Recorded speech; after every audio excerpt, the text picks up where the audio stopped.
মহাবিশ্ব, কোটি কোটি গ্যালাক্সি আর নক্ষত্রের মাঝে আমাদের পৃথিবী কত ক্ষুদ্র। তবু এই ক্ষুদ্র গ্রহই আমাদের ইতিহাস, সভ্যতা আর ভবিষ্যতের আশ্রয়।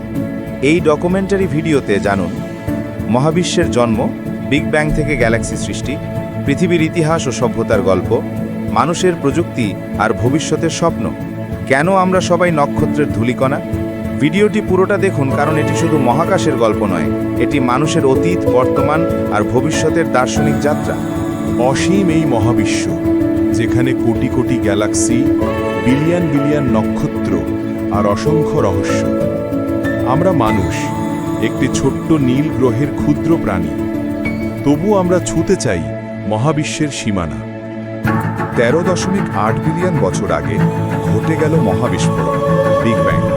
শূন্যতা থেকে জন্ম নিল সময়, স্থান আর পদার্থ। তারপর ধীরে ধীরে সৃষ্টি হলো নক্ষত্র, গ্যালাক্সি আর মহাকাশের বিস্ময়। আর গ্রহের মাঝে জন্ম নিল এক নীল গ্রহ, আমাদের পৃথিবী। সূর্যের আলো, জল আর বায়ুর আশ্রয়ে জন্ম নিল জীবনের বীজ।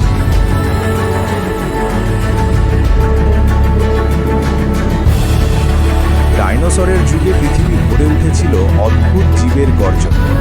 তাদের বিলীন হওয়ার পর শুরু হলো নতুন অধ্যায়, মানব জাতির জীবন। প্রাচীন সভ্যতা, মিশর, সিন্ধু, মেসোপটেমিয়া, গ্রিস, চীন, মানুষ লিখেছে সভ্যতার ইতিহাস। রাজা, সম্রাট, যুদ্ধ আর শান্তির কাহিনী ভরিয়ে তুলেছে পৃথিবী।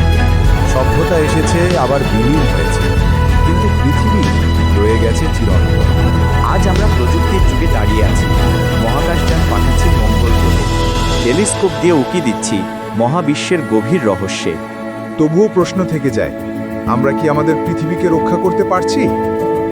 হয়তো একদিন আমরা পৌঁছে যাব অন্য গ্যালাক্সিতে, হয়তো মানবজাতি ছড়িয়ে পড়বে মহাবিশ্বের সীমাহীন পথে। কিন্তু মনে রেখো, আমাদের শিকড়, আমাদের জন্মভূমি সব সময় পৃথিবী। আমরা নক্ষত্রের ধূলিকণা, আমরা ইতিহাসের উত্তরাধিকারী, আমরা ভবিষ্যতের স্বপ্ন। এই মহাবিশ্বের মাঝে আমাদের গল্প ক্ষুদ্র হলেও তা অর্থপূর্ণ। তাই আসো, পৃথিবীকে ভালোবাসি, ইতিহাসকে মনে রাখি আর ভবিষ্যতের পথে এগিয়ে যাই তারার মতো উজ্জ্বল হয়ে।